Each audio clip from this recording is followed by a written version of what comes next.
Assalamualaikum warahmatullahi wabarakatuh. Selamat sore Waalaikumsalam pemirsa TVRI Bangka Belitung. Sekali saya Firgi Randa kembali hadir menjumpai Anda di Syiar Ramadan. Upgrade diri, reset hati, menuju ridho ilahi. Alhamdulillahirabbil alamin. Assalatu wassalamu ala Rasulillah wa ala alihi washabihi ajmain. Bagaimana kabar Anda pemirsa di sore hari ini? Semoga puasanya tetap semangat dan tentunya kita akan meraih keberkahan di bulan suci Ramadan ini. Dan seperti biasa di Syiar Ramadan kami akan mengajak Anda untuk menyimak tema yang sangat menarik untuk kita ulas dan juga kita maknai bersama. Karena di bulan suci Ramadan ini kalau kita mengupgrade diri tentunya banyak sekali keberkahan yang bisa kita raih. Dan tema yang kita angkat di sore hari ini yaitu menyambut malam-malam pilihan. Dan kita akan mengulas bersama dengan narasumber kami yang sudah bergabung di studio TVRI Bangka Belitung bersama Ustadz Dr. Haji Muhammad Kurnia LC MAG. Assalamualaikum Ustadz. Waalaikumsalam warahmatullahi wabarakatuh. Apa kabar Ustadz? Alhamdulillah, sehat walafiat. Sehat selalu Ustadz ya. Amin, amin. Oke. Puasanya masih tetap aman Ustadz? Masih semangat terus. Oke. Selain Ustadz Kurnia akan berbagi ilmu di sore hari ini, kami juga kehadiran ibu-ibu dari Majelis Taklim Al-Amin Pedindang. Assalamualaikum ibu-ibu. Waalaikumsalam warahmatullahi wabarakatuh. Apa kabar Bu?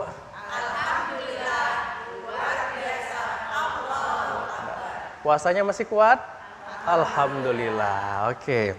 Dan nanti kita juga akan dihibur oleh teman-teman kami dari Hijrah Project yang akan memberikan nuansa lagu-lagu islaminya di sore hari ini. Nah Ustadz, kita langsung masuk ke tema saja ini menyambut malam-malam pilihan tentunya harus ada pencapaian dan juga persiapan dari kita apalagi menyambut bulan suci Ramadan ini. Dan kita sudah menginjak di bulan suci Ramadan ini. Salah satu malam yang penuh dengan kemuliaan yaitu malam Lailatul Qadar. Nah seperti biasa di segmen pertama ini kita akan mengulas tema kita dan kita akan mendengarkan terlebih dahulu untuk tausiah singkat dari Ustadz. Saya persilakan Ustadz. Baik, terima kasih Bang Firgi. A'udzubillahi minasyaitonirrajim. Bismillahirrahmanirrahim. Assalamualaikum warahmatullahi wabarakatuh.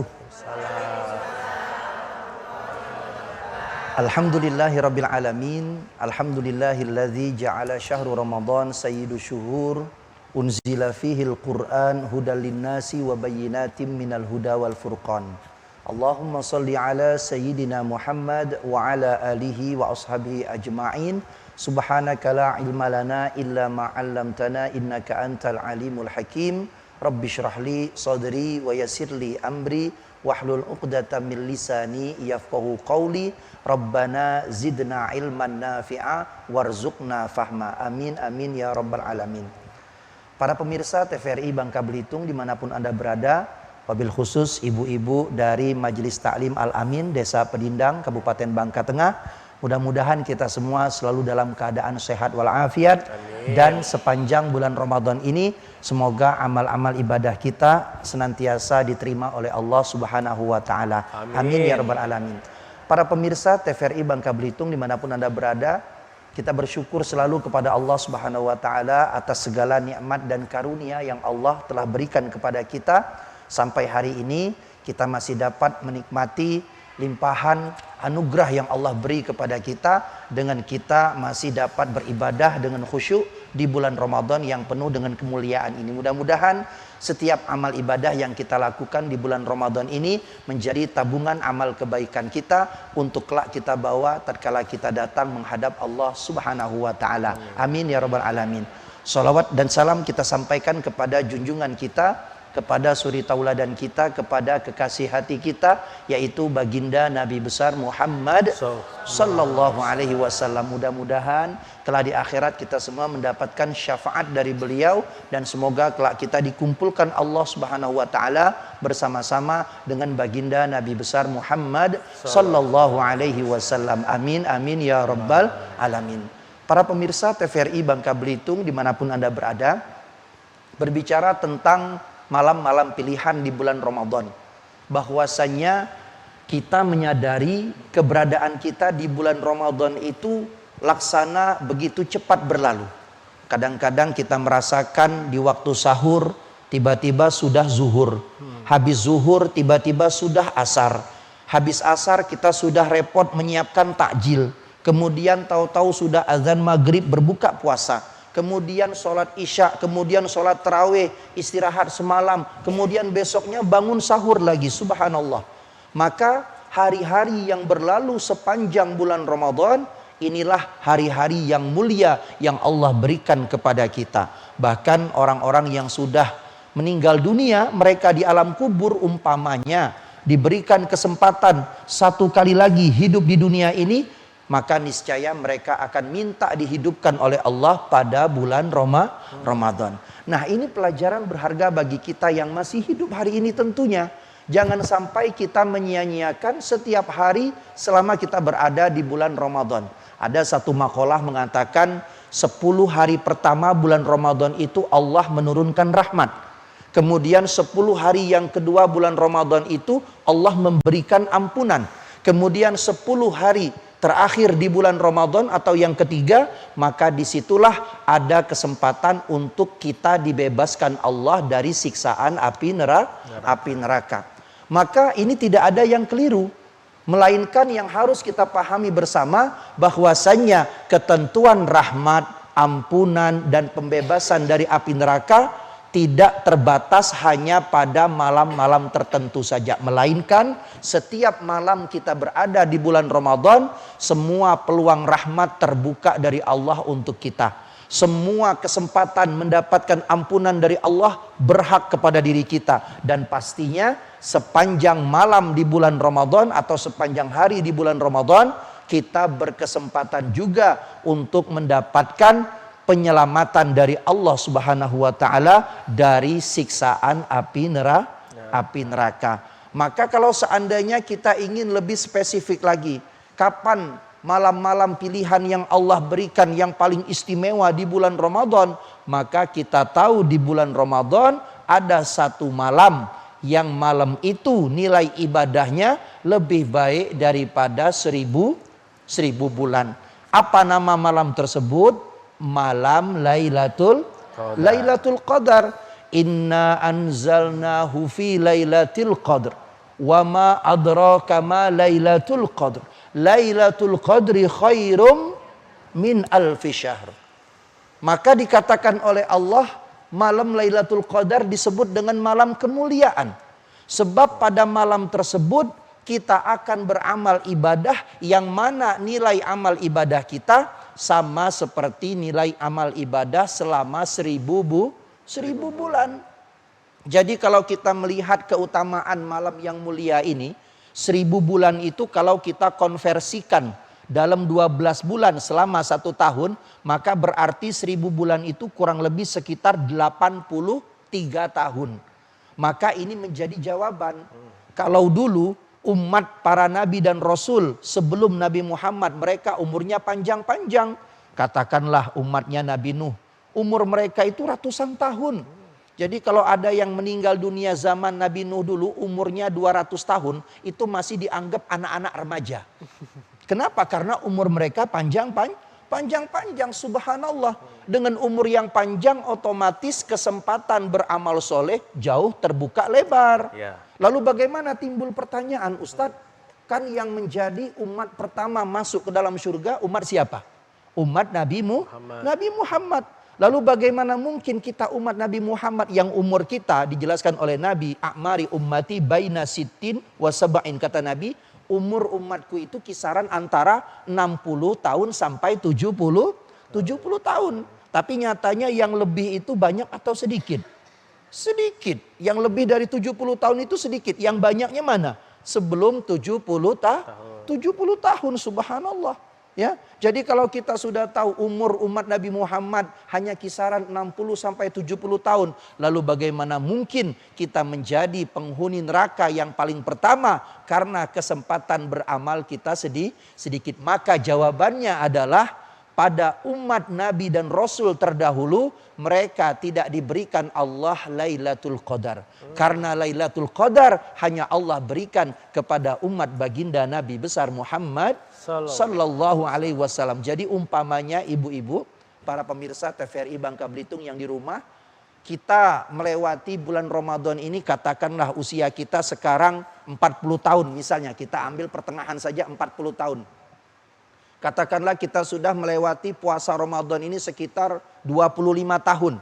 Ya, dari 25 tahun itu katakanlah kita selama 25 tahun, 10 tahun puasa kita, alhamdulillah mudah-mudahan dapat Lailatul Qadar. Amin. Maka kalau sudah 10 bulan atau 10 kali kita dapat Lailatul Qadar, berarti kita sudah menabung amalan selama 830 tahun. 30 tahun. Maka dengan nilai amalan seperti itu, itulah peluang bagi kita untuk masuk ke dalam surganya Allah Subhanahu wa Ta'ala. Maka jangan pernah kita sia-siakan hari-hari yang ada di bulan Ramadan, terutama di waktu malamnya, supaya kita perbanyak amal ibadah kepada Allah Subhanahu wa Ta'ala. Ada satu penyakit kita ini, yaitu penyakit terlena. Banyak orang yang menunda-nunda dalam beramal kebaikan. Dia berpikir seolah-olah hari besok masih ada, padahal hari esok itu belum pasti. Hari esok pasti akan datang. Seperti kita, umpamanya Ramadan tahun ini selesai, tahun depan Ramadan masih ada atau tidak? Masih ada kalau belum hari kiamat. Tapi yang belum pasti itu kita yang masih berjumpa atau tidak pada bulan Ramadan tahun depan. Maka kalau kita sudah paham seperti itu, jangan kita terlena, jangan kita menunda-nunda. Sudah lewat 10 pertama, nantilah nunggu 10 yang kedua. 10 kedua nanti ditunda lagi, nantilah masih ada 10 terakhir. Kan penentunya nanti di 10 terakhir. Tiba-tiba 10 terakhir sudah ribut dengan persiapan hari raya. Belum lagi beli pakaian barunya, belum lagi masak-masaknya kalau emak-emak di rumah. Walhasil apa? Ibadahnya terbengkalai. Na'udzubillah min zalik. Maka bukan berarti kita tidak boleh menyambut hari raya Idul Fitri dengan bahagia. Bukan berarti kita tidak perlu masak-masakan yang enak untuk menyambut hari raya Idul Fitri. Bukan. Tapi yang terpenting bagaimana kita memanfaatkan setiap hari, setiap malam, setiap waktu di bulan Ramadan harus kita lewati dengan banyak-banyak beramal ibadah kepada Allah Subhanahu wa Ta'ala. Demikian barangkali Bang Firgi untuk segmen pertama ini. Baik, terima kasih Ustadz untuk tausiah singkatnya di segmen pertama ini. Semoga bisa kita maknai bersama terkait dengan beberapa malam-malam yang harus benar-benar kita pahami bersama di bulan suci Ramadan ini. Sehingga ketika Ramadan ini berlalu kita benar-benar merasa upgrade dirinya sudah maksimal, Ustadz. Betul sekali. Baik, betul sekali, kita lanjutkan kembali untuk topik kita di sore hari ini menyambut malam-malam pilihan. Setelah jeda berikut ini saudara, jangan kemana-mana, telah bersama kami di Syiar Ramadan. Upgrade diri, riset hati, menuju ridho ilahi.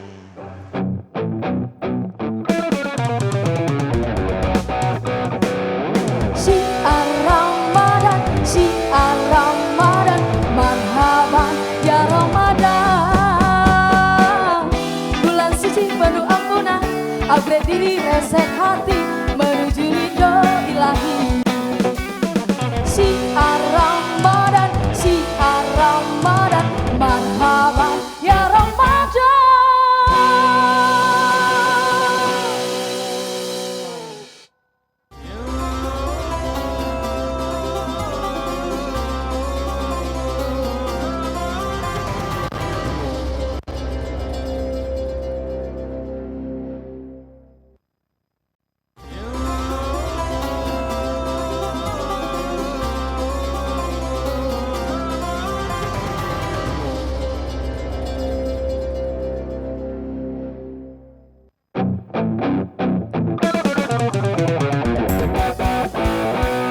Syiar Ramadan, syiar Ramadan, marhaban ya Ramadan.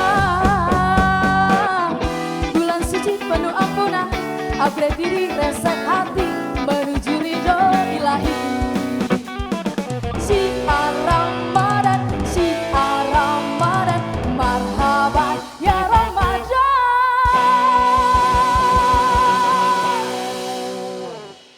Terima kasih teman-teman Hijrah Project, luar biasa menghibur kita di sore hari ini. Dan terima kasih Anda masih bersama kami di Syiar Ramadan. Upgrade diri, riset hati, menuju ridho ilahi. Bagi saudara kami yang sudah bergabung di sore hari ini, untuk tema kita di sore hari ini adalah menyambut malam-malam pilihan. Tadi kita di segmen pertama sudah mendengarkan tausiah singkat dari Ustadz Kurnia, dan kali ini kita akan lanjutkan kembali memaknai untuk menyambut malam-malam pilihan ini. Nah Ustadz, Malam-malam pilihan ini kan biasanya ini menjelang akhir Ustaz ya, Iya. apalagi malam Lailatul Qadar ini. Sebenarnya kalau dari sudut pandang Islamnya itu, di hari keberapa sih Ustaz malam itu bisa hadir? Baik, terima kasih Bang Virgi. Ini pertanyaan yang luar biasa sekali. Jadi para pemirsa TVRI Bangka Belitung dimanapun Anda berada, ibu-ibu yang ada di studio, berkaitan dengan malam-malam pilihan. Maka kita hanya dikasih clue oleh Nabi Muhammad, itu beradanya pada 10 malam terakhir.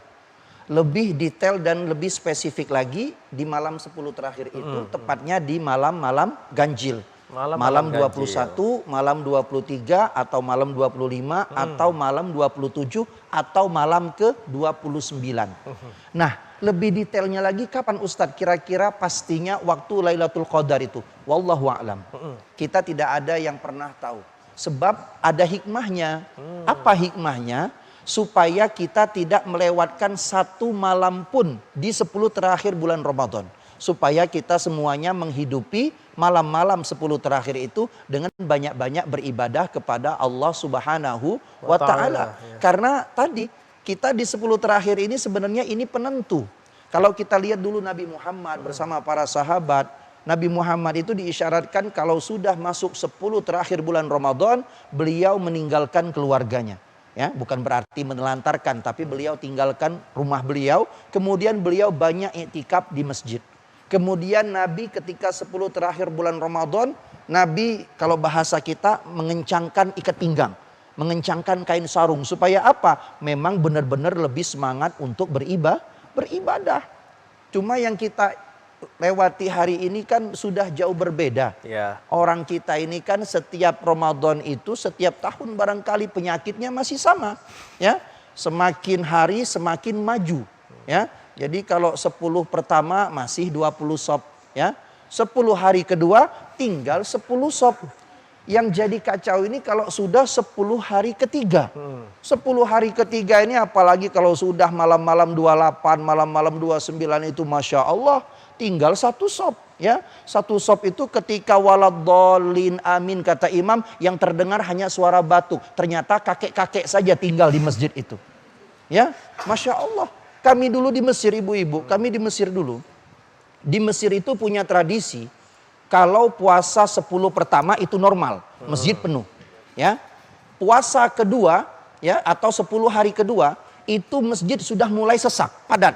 Ya, puncaknya nanti 10 terakhir ketiga itu masjid itu gelar tenda. Saking banyaknya jamaah yang datang sholat ke masjid. Ini kan budaya yang benar. Kenapa? Karena masing-masing orang berupaya untuk menjemput malam-malam kemuliaan yang tersimpan di balik 10 terakhir bulan Ramadan. Nah, itu sebentar lagi ada di hadapan kita. Nah, itu yang jangan sampai kita sia-siakan. Jadi setiap malam terus kita berupaya. Setiap malam terus kita beramal ibadah. Supaya apa? Tidak ada satu malam yang terlewat pun kecuali malam tersebut kita bersujud kepada Allah, kita membaca firman-firman Allah, kita banyak-banyak bersolawat kepada Nabi, kita bersodakoh, kita berbuat baik kepada semua orang. Maka itu menjadi amal ibadah yang kalau bertepatan amal ibadah tersebut pada malam Lailatul Qadar, maka nilai pahalanya sama seperti beribadah selama 1000 bulan.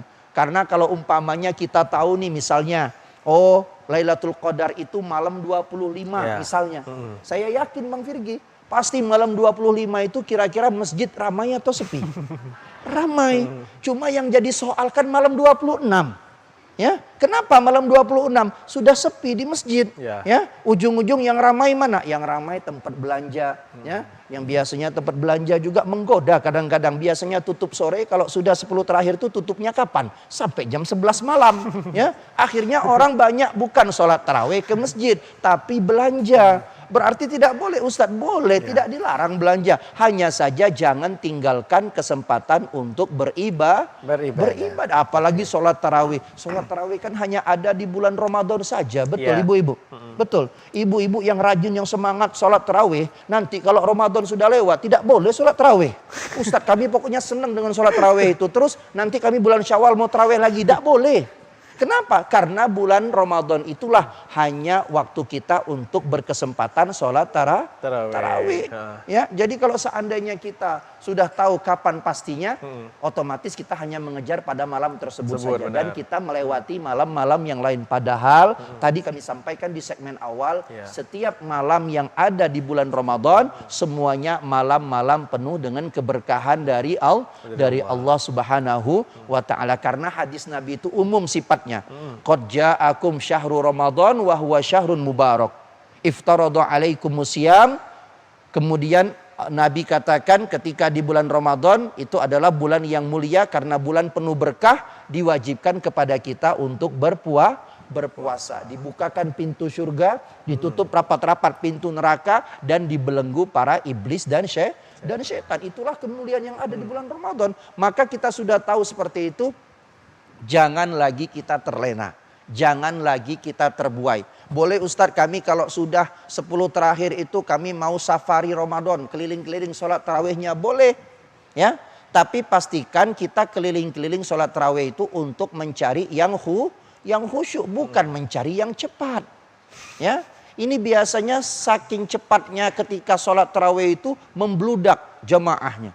Ya, yang seperti itu biasanya jam 8 kurang sudah selesai tuh. Apalagi kalau tidak ada kultumnya.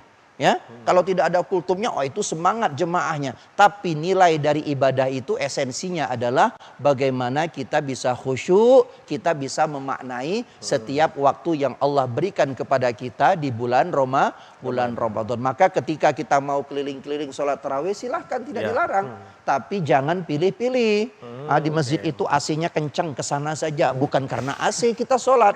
Ya, oh si anu itu kalau di sana imamnya ngebut itu, Al-Fatihahnya satu napas misalnya kan, suratnya surat-surat pendek misalnya kan, pokoknya jam 8 kurang sudah selesai itu, biar mantap. Nah ini kan sudah kacau kalau niatnya hanya mencari cepat. Tapi sholat itu butuh kekhusyuan. Sholat itu butuh tumakninah. Sholat itu tidak boleh kita tergesa-gesa. Maka carilah tempat yang aman, tempat yang nyaman bagi kita untuk ibadah. Saya selalu membahasakan Bang Firgi, kita kalau setiap Ramadan ini ada satu peristiwa di belahan dunia yang jauh dari kita ini. Tepatnya di tempat saudara-saudara kita di negara Palestina. Subhanallah, mereka ibu-ibu di bulan Ramadan ini, mereka bukan berhadapan dengan suara-suara lantunan ayat Al-Quran, bukan berhadapan dengan suara-suara qasidah-qasidah yang mengajak pada kebaikan, tapi melainkan yang mereka dengarkan adalah dentuman bom, ledakan dan lain sebagainya. Tapi pertanyaannya, apakah berkurang semangat mereka untuk beribadah di bulan Ramadan? Maka sedikit pun tidak pernah berkurang semangat mereka untuk beribadah di bulan Ramadan. Bahkan dalam suatu penelitian dikatakan penduduk negara yang paling banyak penghafal Al-Quran di dunia ini itu ada di Palestina. Padahal mereka negara yang diancam, mereka negara yang digenosida, mereka negara yang dijajah. Ya, maka kalau kita sebagai orang Indonesia hari ini kita nyaman, kita damai, kita aman, sentosa, kita mau sholat, mau pulang jam berapa saja, tidak ada yang mengancam jiwa kita. Maka kalau dalam keadaan seperti ini kita tidak banyak beribadahnya, apa nanti pertanggungjawaban kita di akhirat di hadapan Allah Subhanahu wa Ta'ala. Maka oleh sebab itu jangan pilih-pilih di 10 terakhir bulan Ramadan ini. Setiap malam hidupkan saja. Kita tidak tahu pastinya malam Lailatul Qadar itu kapan datangnya. Tapi kalau tanda-tandanya nanti kurang lebih ketika kita membaca beberapa riwayat, di antaranya pada malam tersebut ada hembusan angin tapi tidak begitu kencang. Ya, kemudian malam itu tidak terlalu panas, tidak terlalu dingin. Malam itu sejuk. Ya, berarti kalau dekat kipas AC, dekat kipas angin itu rasa-rasanya sudah dapat Lailatul Qadar. Bukan itu maksudnya, ya. Tapi rasa hati kita itu lebih sejuk, ya. Dan ketika bangun di pagi hari, makanya saat itu kita melihat matahari terbit, tapi sinarnya matahari itu tidak menyilaukan mata kita. Dan masih banyak tanda-tanda yang lain. Yang paling penting tanda dari Lailatul Qadar itu adalah pada malam tersebut kita bertambah khusyuk dan bertambah semangat untuk beribadah kepada Allah. Maka kalau itu yang kita rasakan, disitulah kenikmatan yang Allah beri kepada kita untuk meraih malam Lailatul Qadar. Jadi Lailatul Qadar itu bukan dapat lewat mimpi, bukan. Ya, atau Lailatul Qadar itu bukan ketika kita duduk bersemedi tiba-tiba datang cahaya datang, bukan begitu Lailatul Qadar, ya. Atau kita tidak bisa melihat tanda-tanda yang jelas kasat mata kita. Makanya kalau malam-malam ganjil jangan pernah update status besoknya, alhamdulillah malam tadi dapat Lailatul Qadar. Nanti ditanya kawan, mana malam Lailatul Qadar itu? Di mana kau dapatnya? Bagaimana bentuknya? Nah, itu tidak bisa kita jawab karena memang bukan seperti itu bentuknya. Yang ada pada malam Lailatul Qadar nilai ibadah kita. Ya, nilai ibadah yang kita kerjakan pada malam tersebut, nilai ibadahnya seperti ibadah yang lebih baik daripada selama 1000 bulan. Ya, tapi jangan salah. Jangan nanti tiba-tiba sudah dapat Lailatul Qadar, yakin betul tahun ini dapat Lailatul Qadar, besok tidak sholat lagi. Kalau ditanya kawan, kenapa tidak ke masjid lagi? Sudah dapat Lailatul Qadar kemarin, sudah 1000 bulan amal ibadahnya. Bukan seperti itu kita menghitungnya, melainkan kita semua harus benar-benar sadar bahwasanya ini malam kemuliaan yang Allah beri kepada kita. Dan di antara nikmat yang Allah beri kepada kita adalah kita diperjumpakan Allah dengan malam-malam yang mulia ini. Maka jangan kita lewatkan, terus kita bersemangat. Ibu-ibu juga kalau di rumah umpamanya di 10 terakhir dapat halangan misalnya tidak bisa berpuasa, tidak bisa melaksanakan sholat. Bagaimana Ustadz amalan kami untuk di 10 terakhir Ramadan ini? Maka banyak amalan-amalan lain yang bisa untuk ibu-ibu kerjakan di 10 terakhir bulan Ramadan. Menghidangkan menu sahur itu termasuk ibadah yang luar biasa, ya. Menghidangkan menu berbuka puasa itu juga termasuk ibadah yang luar biasa di sisi Allah Subhanahu wa taala. Maka oleh sebab itu untuk ibunda semua yang ada di rumah maupun yang ada di studio, meskipun kita sekarang banyak ujiannya, banyak cobaannya di 10 terakhir bulan Ramadan, maka jangan sampai menjadikan kendor semangat kita untuk beribadah kepada Allah. Terus kita semangat beribadah kepada Allah. Untuk bapak-bapak juga jangan tinggalkan sholat tarawihnya di 10 terakhir bulan Ramadan. Ya, harus kita galakkan ini supaya apa? Supaya setiap amalan yang kita lakukan kita berharap amalan itu diterima oleh Allah Subhanahu wa taala. Karena kita beramal ini ibu-ibu, sebanyak apapun amalan kita, kita belum tahu yang mana amalan itu diterima oleh Allah. Maka tugas kita apa? Memperbanyak ibadah. Jangan kita ibadahnya sedikit-sedikit, apalagi ibadah yang sedikit itu yakin sekali kayak diterima oleh Allah. Padahal belum tentu. Ya, kenapa? Karena tidak ada indikator atau tidak ada kepastian bagi kita semuanya dari suatu amalan kita diterima oleh Allah. Kalau benar tidak benarnya kita bisa menghitung. Sah tidak sahnya ibadah kita bisa melihat. Cukup rukunnya, cukup syaratnya, sah ibadah kita. Tapi diterima atau tidak diterimanya, wallahu a'lam. Kita tidak pernah tahu, karena yang tahu hanya Allah Subhanahu wa ta'ala. Maka oleh sebab itu, mari sama-sama kita gapai di 10 terakhir bulan Ramadan ini dengan memperbanyak amal ibadah kita. Mudah-mudahan kita semua pada tahun ini Allah anugerahkan kepada kita malam Lailatul Qadar. Amin. Sehingga kita menjadi hamba-hamba yang mulia. Dan ketika kita berpagi hari, saat kita melewati malam Lailatul Qadar, mudah-mudahan kita dalam keadaan selamat, selamat di dunia dan selamat di akhirat nanti. Amin, amin ya rabbal alamin. Demikian barangkali Bang Firly. Oke, baik. Terima kasih Ustadz untuk penjelasannya di segmen kedua ini. Jadi nanti untuk mendapatkan Lailatul Qadar ini di malam-malam ganjil tadi Ustadz ya? Malam-malam ganjil, terutamanya di malam-malam ganjil. Malam ganjil ya, itu. tapi malam-malam genapnya harus tetap maksimal juga Ustadz ya? Harus maksimalkan juga, ya karena jangan sampai melewati kesempatan untuk beribadah tadi. Oke, baik. Nanti di segmen ketiga ada satu pertanyaan yang sangat menarik Ustadz. Tips untuk menghasilkan ibadah yang penuh dengan makna. Nanti kan kita ulas setelah jeda berikut ini. Dan saudara jangan kemana-mana, tetap bersama kami di Syiar Ramadan. Upgrade diri, reset hati, menuju ridho ilahi.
Alhamdulillahirrahmanirrahim. Terima kasih saudara Anda masih bersama kami di Syiar Ramadan.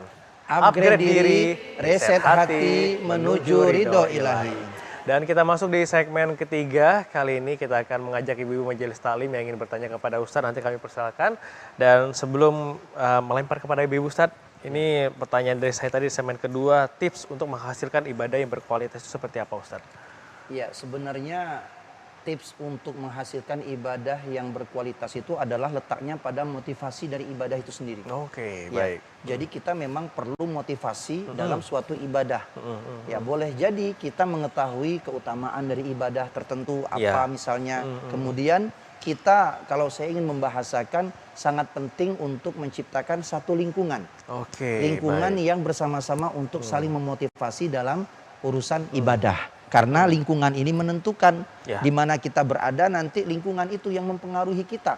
Bahkan dalam satu riwayat dikatakan kalau mau melihat imannya seseorang itu, lihat bagaimana iman sahabatnya. Maknanya apa? Kalau kita mau tahu seseorang itu seperti apa kebiasaannya, maka bisa kita lihat di mana lingkungan dia berada. Nah, maka penting kita menciptakan lingkungan-lingkungan untuk saling memotivasi atau saling mengajak dalam beramal ibadah. Karena ini akan menjadikan ibadah kita lebih berkualitas karena kita tahu. Nah, dan pastinya kalau kita beramal, kita beribadah ini ya harus dibimbing. Ya, jangan kita beribadah sendiri. Takutnya nanti kita tidak tahu. Kalau kita sudah tahu ilmunya tidak jadi soal, silahkan bisa beribadah sendiri. Tapi ketika kita tidak tahu suatu urusan, maka itulah fungsinya kita penting untuk dibimbing oleh seorang guru. Karena dikatakan man la syaikhon lahu fasyaitonu syaikhohu. Siapa orang yang tidak punya guru, maka nanti setan yang akan jadi guru baginya. Artinya apa? Setan mengajak pada kesesatan. Karena apa? Tidak punya guru. Hari ini kan berapa banyak kita lihat orang-orang yang bukan kapasitasnya berbicara ilmu, tapi dia berbicara ilmu yang dihasilkan apa? Ya kesesatan. Ya, yang dihasilkan apa? Kekeliruan. Yang dihasilkan apa? Bertentangan dengan ilmu pengetahuan syariat Islam. Maka kalau kita sudah tahu tips-tipsnya seperti itu tadi, nah itulah yang nanti akan menghasilkan kualitas ibadah kita yang lebih baik lagi. Itu barangkali Bang Virgil. Oke, baik, terima kasih Ustadz. Dan kali ini pemirsa yang ada di rumah, kita akan mendengarkan dari ibu-ibu majelis taklim yang akan memberikan pertanyaan kepada Ustadz. Saya persilakan untuk ibu majelis taklim Al-Amin Pedindang yang ingin bertanya, saya persilakan, boleh sebutkan namanya Ibu. Assalamualaikum warahmatullahi wabarakatuh. Waalaikumsalam warahmatullahi wabarakatuh. Nama saya Leni Nuryanti dari Majelis Taklim Al-Amin Desa Pedindang. Pertama-tama alhamdulillah kita sudah bisa sampai ke bulan Ramadan tahun ini. Mudah-mudahan barokah dari Allah Subhanahu wa taala. Amin amin ya Allah. Kata Pak Ustadz tadi, di bulan Ramadan ada malam Lailatul Qadar. Itu saya pertanyaannya, sebaiknya ibadah apa yang harus kita lakukan? Misalnya atau sholat taubat atau apa Pak Ustadz? Terus yang kedua, kalau laki-laki bisa itikaf di masjid. Apakah perempuan bisa Pak Ustadz? Ya. Terima kasih. Wassalamualaikum warahmatullahi wabarakatuh. Waalaikumsalam warahmatullahi wabarakatuh. Oke, pertanyaan yang sangat bagus Ustadz. Boleh langsung dijawab? Langsung dijawab aja dulu. Langsung ya. silakan Ustadz. Jadi luar biasa pertanyaan dari Ibu Leni tadi ada dua ya. Pertama terkait dengan amalan apa yang kita harus lakukan untuk menyambut malam Lailatul Qadar. Ya, maka yang pertama ini kalau kita berbicara tentang amalan, tentunya amalan yang afdol kita lakukan adalah sholat. Ya. Kemudian sholat kita di waktu malam Lailatul Qadar, karena ini waktunya malam, kita bisa melaksanakan ritual seperti sholat tahajud. Ya, karena tahajud ini luar biasa keutamaannya. Ya, wa minal laili fatahajjad bihi nafilatan laka asa ayyab'atsaka rabbuka maqamam mahmuda. Jadi kalau kita mau mendapatkan maqamam mahmuda, tempat yang terpuji di sisi Allah tadi, kuncinya adalah pada sholat tahajud. Maka di waktu malam-malam terakhir atau malam-malam ganjil di bulan Ramadan ini, malam-malam 10 terakhir, silahkan kita memperbanyak sholat tahajud. Artinya apa? Di 10 terakhir ini intinya kita harus kurangi tidur. Ya, kita harus lebih banyak bangun. Tapi bangunnya untuk ibadah. Boleh kita nanti perbanyak sholat tahajud, boleh. Atau kita mau mengerjakan sholat sunat tasbih misalnya, silahkan, tidak apa-apa. Ya, atau kita mau menjaga dengan sholat-sholat hajat, misalnya kita punya hajat yang banyak, silahkan. Kita mau melaksanakan sholat sunat taubat misalnya, silahkan. Maka terbuka lebar apapun sholatnya, selagi itu adalah bersujud kepada Allah, semuanya memiliki nilai kebaikan di hadapan Allah. Maka itu lakukan. Kemudian tidak cukup hanya sholat saja, perbanyak tilawah Al-Qur'annya. Sebenarnya 10 terakhir ini kalau sudah dekat-dekat mau habis Ramadan, mana yang belum sampai target kita, kan inilah untuk menyelesaikannya. Ya. Jadi bagaimana kalau nanti kita sibuk-sibuk dengan makanan dan lain sebagainya. Nah, itulah yang harus kita perhatikan. Pandai-pandai kita untuk mengatur. Kalau memang malam ini kita mau bangun, kita mau banyak ibadah, maka persiapkan itu dari sorenya atau persiapkan itu dari siangnya, ya. Jangan itu dijadikan alasan. Jangan sampai gara-gara itu semua lalu kemudian kita tidak sempat untuk ibadah. Atau sebaliknya, jangan kita kejar ibadah yang sunnah tapi ternyata pas mau sahur suami kita, anak-anak kita tidak ada makanan, tidak ada minuman. Kenapa? Karena tidak disiapkan oleh istrinya. Nah, itu juga menjadi sebuah kesalahan dalam ibadah kita di bulan Ramadan. Artinya bagaimana? Artinya adalah bagaimana kita pandai-pandai mengatur, ya. Di akhir-akhir bulan Ramadan kita harus banyak lebih bangun. Ya, kita harus lebih banyak lagi bangun, jangan kita banyak tidurnya, ya, jangan kita banyak terlenanya, tapi kita harus banyak bangun karena itulah nanti ketika kita sudah bangun, kita lebih panjang persiapan untuk melaksanakan amal ibadah. Saya mau kasih tips satu misalnya, kalau umpamanya di hari-hari biasa kita bangun sahur katakanlah jam 4 misalnya. Maka kalau sudah 10 terakhir ini jangan jam 4 lagi bangunnya. Silakan bangun jam 3:30 misalnya. Atau bangun lebih awal lagi jam 3 misalnya. Silakan, tidak apa-apa. Supaya apa? Ketika bangun lebih awal maka lebih panjang kesempatan untuk beramal ibadah. Kan kita bangun itu kan tidak langsung makan, ya. Kita harus sholat dulu dan memang itulah rahasia di balik sahur itu. Ya, di balik sahur itu ketika kita bangun, mohon maaf ibu-ibu, saat kita bangun tidur, pertama kita ingat kepada Allah, kemudian kita berwudu, setelah itu kita sholat, baru kemudian kita langsung makan sahur. Itu pasti akan terasa nikmat makan sahur kita. Ya, tapi beda urusan ketika kita bangun tidur, pas kita bangun langsung makan. Ya, apalagi kalau bangun belum sempat cuci muka, belum sempat kumur-kumur, belum sempat gosok gigi, tiba-tiba langsung santap makanan. Maka seenak apapun makannya tidak akan selera kita makan sahur itu. Kenapa? Karena tubuh kita belum normal dalam beraktivitas. Makanya kita di bulan Ramadan 10 terakhir ini khususnya kita harus bangun lebih awal lagi. Supaya apa? Supaya kita bangun lebih awal untuk lebih banyak dapat kesempatan beramal ibadah. Maka ibadahnya tadi sholat, sunnah, ya, kemudian baca Al-Quran, kemudian bersodakoh, ya. Bersodakoh juga termasuk amalan yang dianjurkan pada bulan Ramadan. Afdhalus sodakoh kata Nabi, sodakotun fi syahri Ramadan. Sebaik-baik sedekah itu kata Nabi, sedekah yang diberikan pada bulan Ramadan. Boleh sedekahnya di waktu sahur Ustadz, boleh, tidak apa-apa, ya. Apalagi kalau rumah kita dekat masjid, boleh kita mau menghidangkan minuman ringan misalnya untuk sahur dan lain sebagainya, tapi yang menyehatkan, ya. Supaya apa? Supaya itu menjadi amal pahala bagi kita semuanya. Maka kalau ditanya tadi amalan apa di 10 terakhir bulan Ramadan atau di malam-malam yang kita harapkan itu adalah malam Lailatul Qadar, maka pertama tadi sholat sunnah, dari mulai sholat sunnah tahajud, kemudian sholat sunnah tasbih, sholat sunnah taubat, sholat sunnah hajat, dan sholat-sholat yang lainnya. Kemudian yang kedua, banyak-banyak lagi baca Al-Qur'annya, ya. Kemudian yang ketiga, banyak-banyak bersedekah. Insya Allah amalan ini kalau kita kerjakan bertepatan dengan malam Lailatul Qadar, subhanallah, itu akan menjadi pahala seperti kita ibadah selama 1000 bulan. Kemudian yang kedua, pertanyaan ibunda tadi berkaitan dengan perempuan. Ustadz, kalau laki-laki kan bisa i'tikaf di masjid. Iya betul. Bagaimana kalau perempuan? Perempuan yang harus dipastikan kalau keluar rumah adalah satu. Pertama, keamanan dan keselamatannya. Yang kedua, yang harus diperhatikan perempuan ketika keluar rumah, jangan sampai timbul yang namanya fitnah. Ya, selagi kita aman silahkan. Dan i'tikaf itu kalau dalam mazhab Imam Syafi'i itu tidak mesti disyaratkan sepanjang malam, tidak. Ya, kita sebentar saja berdiam diri di rumah Allah itu, di masjid itu, tapi dengan awal niat kita beriktikaf karena Allah, kemudian amal-amal kita sepanjang kita berada di dalam masjid itu amalan-amalan soleh, amalan-amalan baik, baca Quran, zikir dan lain sebagainya. Misalnya ada pengajian, iktikaf, kita ngikut pengajian, maka itu amal soleh, maka sepanjang waktu itu kita dihitung iktikaf. Boleh Ustadz sebelum sahur kami pulang ke rumah, boleh. Asalkan untuk perempuan pastikan bahwa perjalanan dari rumah ke masjid itu aman. Dan pastikan juga perjalanan dari rumah ke masjid itu tidak menimbulkan fitnah. Yang ketiga yang paling penting harus dapat ridho dari suami. Kenapa? Karena ini amalan sunnah. Ya, jadi ibu-ibu kalau amalan sunnah harus minta izin kepada suami. Kalau amalan wajib tidak perlu izin.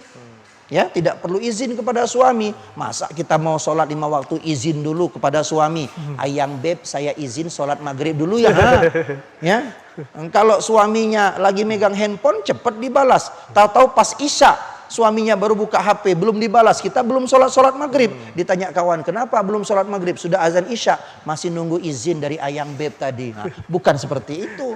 Kalau ibadahnya wajib tidak perlu minta izin kepada suami. Tapi kalau ibadahnya sunnah maka harus izin kepada suami. Kalau tidak ada suami lagi bagaimana Ustaz? Ya tidak usah minta izin, ya. Nggak usah juga nanti pergi ke kuburan suaminya minta izin. Nah, tidak usah seperti itu. Yang penting ibu-ibu dapat menjaga keamanan, keselamatan, terhindar dari fitnah dan ini tidak mengganggu stabilitas dalam rumah tangga. Silahkan mau itikaf tidak apa-apa, apalagi kalau masjidnya dekat dengan rumah. Itu nikmat, Bu.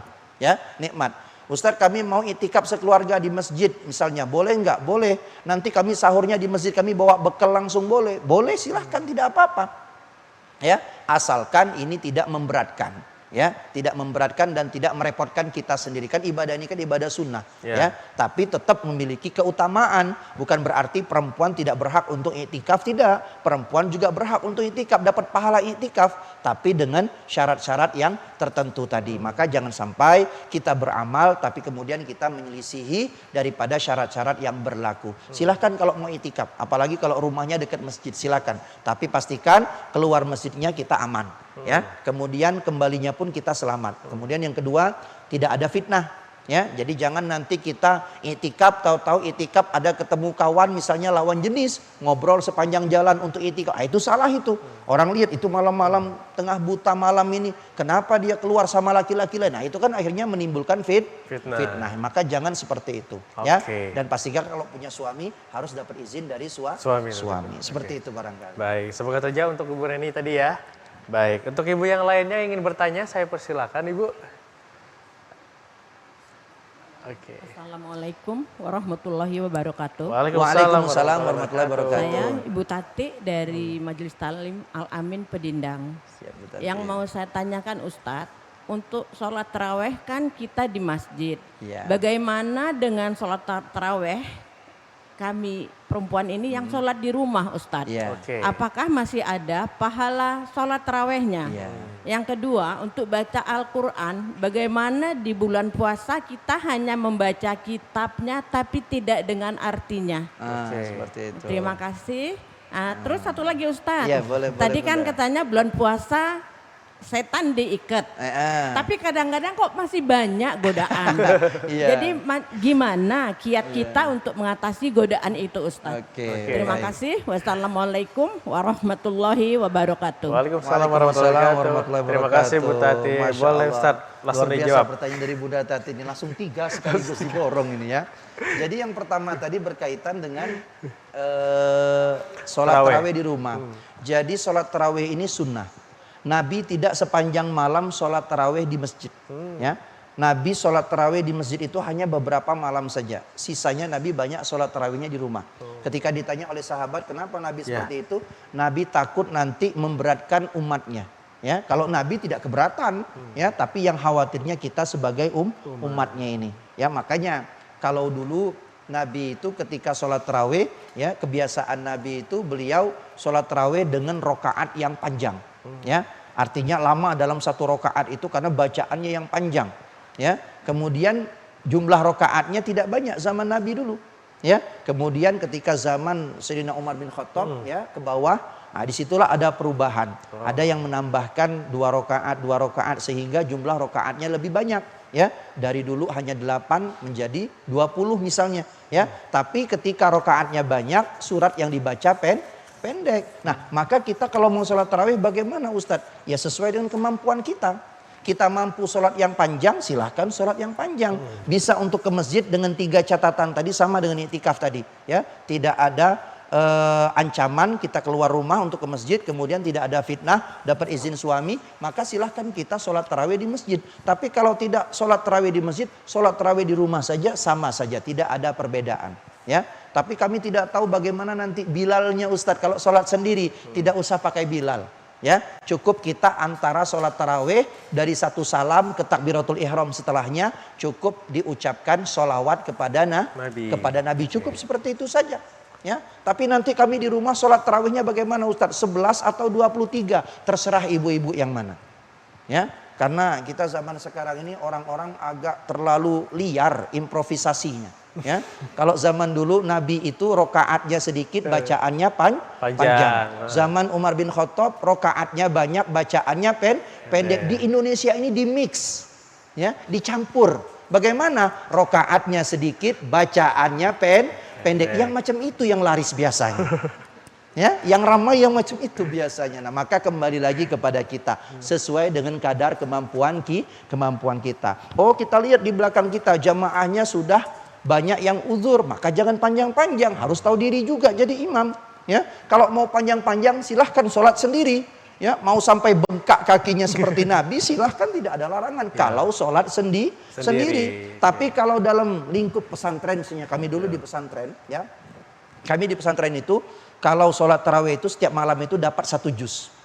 Ya, dapat 1 juz. Jadi kalau berdiri tegak itu ya 1 juz itu ya selama semalam itu tuntas selesai, sehingga 30 malam tarawih selesai khatam 30 juz. Kenapa itu dilakukan? Untuk membiasakan. Kok masih kuat-kuat? Namanya santri. Ya, kami dulu kan memang digembleng untuk terbiasa dalam beramal. Walhasil ya tidak mengapa kalau seandainya setiap malam 1 juz, silahkan. Ya, nah itu tadi kami sampaikan di segmen awal tadi, kita yang memilih. Ya, tapi pilihan kita jangan terpaku hanya perkara soal cepat atau lamanya, tapi cari tempat yang khusyuk kita untuk ibadah. Itu yang pertama. Ya, kemudian pertanyaan yang kedua tadi berkaitan dengan baca Al-Quran. Apakah cukup kita baca Al-Qurannya saja atau kita bacakan juga artinya? Saya sarankan ibu-ibu, para pemirsa TVRI yang ada di rumah juga, usahakan kita punya 1 Quran. Yang Quran itu tidak usah diganti-ganti. Jadi biarlah itu Quran jadi pegangan kita. Nah, lengkapi Quran tersebut kalau bisa ada terjemahannya. Ya, kita khusyuk membaca ayatnya bagus. Dan kalau seandainya kita punya kemampuan untuk membaca maknanya juga, itu bagus. Ya, tapi kalau untuk mendalami makna atau tafsir penjelasan dari ayat-ayat Al-Quran, maka ini tadi harus ada bimbingan dari seorang guru. Tidak bisa kita menafsirkan sendiri-sendiri. Ya, tidak bisa kita melihat semuanya itu hanya dengan kasat mata kita saja, atau kita menerjemahkan hanya sesuai dengan terjemahan secara harfiah saja, tidak bisa. Makanya silahkan sesuai dengan kemampuan kita. Yang terpenting Nabi sudah katakan bahwasanya pahala yang Allah beri dari bacaan Al-Quran bukan dihitung per juz, bukan dihitung per surat, bukan dihitung per ayat, tapi yang Allah hitung adalah dihitung dari per huruf. Jadi setiap 1 huruf dapat 10 pahala dari Allah. Itu pertanyaan yang kedua. Kemudian yang ketiga tadi berkaitan dengan setan tadi ya. Nah, jadi kalau ada ungkapan di bulan Ramadan setan itu dibelenggu, tapi kenapa masih banyak yang berbuat maksiat? Maka jawabannya sebenarnya yang membelenggu iblis dan setan itu adalah keimanan diri kita sendiri. Ya, makanya ibu-ibu harus kuat imannya. Semakin akhir Ramadan ini semakin kuat godaan dari keranjang kuning misalnya, ya, untuk check out dan lain sebagainya. Itu dari pengaruh setan, Ustadz. Kalau mubazir, iya dari setan. Ya, misalnya kita tidak ada perlunya, cuma mata perempuan ini, mohon maaf, bukan perempuan juga, laki-laki kadang-kadang, cuma kebanyakan memang perempuan sih. Ya, jadi kalau sudah ngelihat itu kayak silau matanya itu. Pokoknya kalau nggak diklik itu kayaknya nggak puas hatinya itu, ya. Padahal tidak dibutuhkan. Kalau seperti itu memang bagian dari pengaruh iblis dan setan tadi. Kenapa? Karena mubazir. Ya, karena mubazir. Maka yang sesungguhnya membelenggu iblis dan setan itu adalah keimanan kita sendiri. Insya Allah kalau kita jaga iman kita, disitulah kita dapat membelenggu iblis dan setan agar tidak dapat menggoda kita. Wallahu a'lam bishawab. Demikian barangkali. Baik, terima kasih Ustaz. Semoga terjawab untuk Ibu Tati. Dan satu penanya lagi saya persilakan. Waalaikumsalam warahmatullahi wabarakatuh. Nama saya Hartini dari Majelis Taklim Al-Amin Pedindang. Ibu Hartini ya. Silakan Ibu pertanyaannya. Habis puasa Ramadan kan kita ada puasa Sawal nih Pak Ustadz. Ya. Nah kita melaksanakan puasa Sawal di bulan Sawal. Bagaimana yang lebih diutamakan puasa Sawal atau qada Ramadan? Atau qada Ramadan. Kalau kita perempuan kan ada hutang. bolong-bolongnya. Ya, betul. Jadi yang mana lebih diutamakan puasa Sawal atau qada Ramadannya atau dilaksanakan dalam satu niat gitu Pak Ustadz. Oke, baik. Terima kasih. Assalamualaikum warahmatullahi wabarakatuh. Waalaikumsalam warahmatullahi wabarakatuh. Masya Silakan, Allah, Ustaz. luar biasa pertanyaannya ya. Jadi ibu-ibu kan memang sunatullah. Kalau sepanjang bulan Ramadan itu ibu-ibu ada masa liburnya. Ya, ada masa halangannya. Lalu bagaimana Ustadz kalau seandainya nanti di bulan Syawal kami mau membayar qada puasa Ramadan itu sendiri, ya? Maka ketika kita paham seperti itu keadaannya, ibu-ibu, kalau kita bicara hukum puasa bulan Syawal itu adalah sunnah. Sedangkan hukum puasa qada atau bayar hutang hukumnya wajib. Maka yang wajib tidak bisa digugurkan dengan yang sunnah. Ya, jadi caranya bagaimana? Kalau kita mau mengkodoknya di bulan Syawal, maka niatnya adalah membayar kodok puasa di bulan Ramadan kita kemarin. Tapi dikerjakan di bulan Syawal, maka secara otomatis pahala puasa sunnah di bulan Syawal tadi sudah masuk ke dalam pahala kodok bulan Ramadan ini. Ya, seperti itu. Jadi ini buy one get three ini ya. Jadi kita ngambil satu puasa, yaitu puasa kodok tadi, dapat pahalanya tiga. Tiga ini apa? Pahala kodoknya satu, pahala Syawalnya dua. Kemudian kalau dilakukan hari Senin atau hari Kamis, dapat lagi pahala Senin dan Kamisnya. Ya, jadi ini pahala yang luar biasa. Tapi niatnya yang mana Ustadz? Niatnya tetap yang wajib kodok tadi. Karena yang wajib tidak bisa digugurkan dengan yang sunnah. Jadi ibu-ibu kalau seandainya ada hutang puasa, mau dapat pahala bayarnya berlimpah-limpah, maka dibayarlah di bulan Syawal. Tapi kemudian Ustadz setelah lunas hutang kami masih ada nih hari-hari puasa di bulan Syawal. Kami mau puasa sunnah bulan Syawal lagi boleh? Boleh, itu lebih bagus, itu lebih sempurna, itu lebih afdol. Ya, seperti itu. Jadi ibu-ibu bisa tetap untuk berpuasa sunnah di bulan Syawal. Catatannya, syaratnya harus sudah lunas hutang puasa yang wajib di bulan Ramadan. Demikian barangkali Bang Firman. Baik, terima kasih Ustaz. Terima kasih juga untuk Ibu Hartini sudah bertanya tadi. Semoga terjawab Ibu ya. Dan Ustaz, kita sudah masuk di segmen terakhir ini untuk mendapatkan keberkahan dari Allah Subhanahu wa taala. Boleh kita tutup dengan doa Ustaz? Baik, mari sama-sama kita berdoa kepada Allah Subhanahu wa taala. Mudah-mudahan Allah berikan kita sehat walafiat, Allah mudahkan segala urusan kita. Dan semoga di bulan Ramadan ini Allah perkenankan kita semua untuk mendapatkan anugerah berupa malam Lailatul Qadar. Amin ya rabbal alamin. A'udzubillahi minasyaitonirrajim. Bismillahirrahmanirrahim.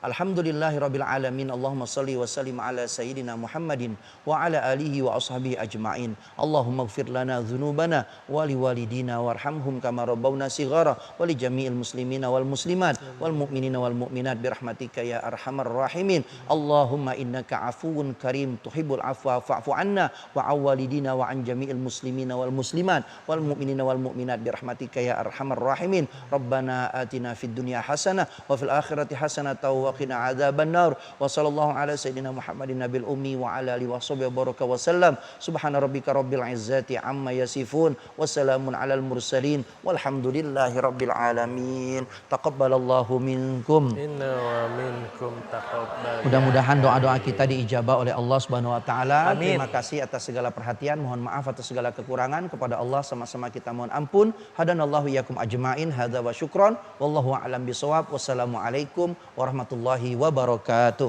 Waalaikumsalam warahmatullahi wabarakatuh. Terima kasih untuk Ustadz Dr. Haji Muhammad Kurnia LCMAG yang telah berbagi ilmu di sore hari ini. Sama-sama. Semoga apa yang disampaikan oleh Ustadz tadi bisa bermanfaat untuk kita semua dan kita bisa lebih meningkatkan keimanan kita dan juga ibadah kita biar lebih berkualitas di bulan suci Ramadan ini. Dan terima kasih juga untuk ibu-ibu dari Majelis Talim Al-Amin Penindang sudah bergabung di studio TVRI Bangka Belitung dan juga teman-teman dari Hijrah Project. Dan saudara, saya Frigrada mengucapkan terima kasih Anda telah menyaksikan Syiar Ramadan di sore hari ini. Kita berjumpa lagi di esok hari. Saya akhiri wabillahi taufiq hidayah. Wassalamualaikum warahmatullahi wabarakatuh dan sampai jumpa.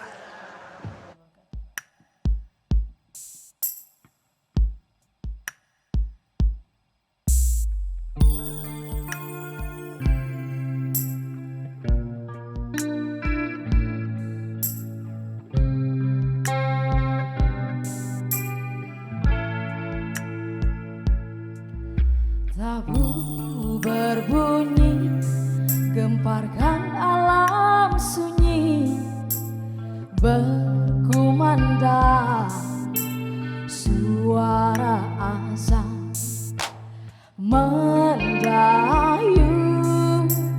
memecah sunyi, selang-seling sahutan ayam.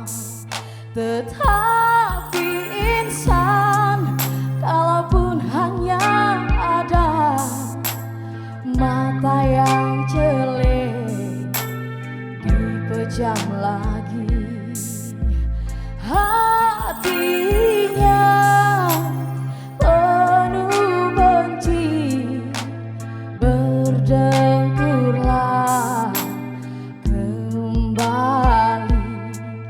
Begitulah peristiwa di subuh hari, suara insan di alam mimpi. Ayo bangunlah, tunaikan perintah Allah, sujud menghadap keridoannya. Bersyukurlah, bangkitlah segera, moga mendapat